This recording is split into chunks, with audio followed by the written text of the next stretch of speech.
Selam dostlar, Qozonimiz bo'yicha sayohatimizni davom etamiz. Bugun biz Qozonda necha otli haykal borligini sanayapmiz. Birinchisi Tatar Pegasina haykal.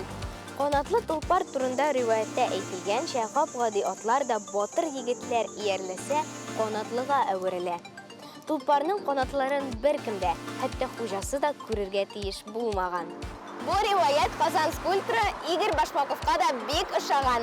Ham natijada eski ipodrom qarshida mana shunday haykal borliqqa kelgan. Ipodrom endi ko'pdan yangi o'ringa ko'chgan. Qanotli ot bugunda qozonlilarni suyundira. Biz sayohatimizni davom etamiz.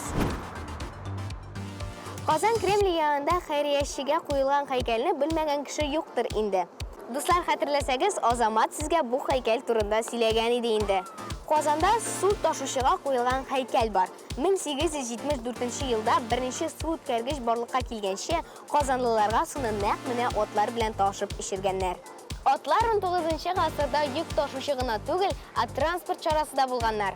Petrushka qo'shamatli otga qo'yilgan haykal naq shuni xotirlatadi. Bugungi sayohatimizni otlarga qo'yilgan haykallarning eng yashiganda tamomlaymiz. Bu sinning avtori Finlandiyada yashovchi tatar sinchisi Rafael Sayfulin. Bu kompozitsiya turida men sizga kelasi topshiriqlarda sizlarman. Do'stlar, siz tag'in otlarga qo'yilgan nendek haykallar bilasiz? Bunga men siz bilan sog'lasham. Shayan TV bilan bo'ling'iz.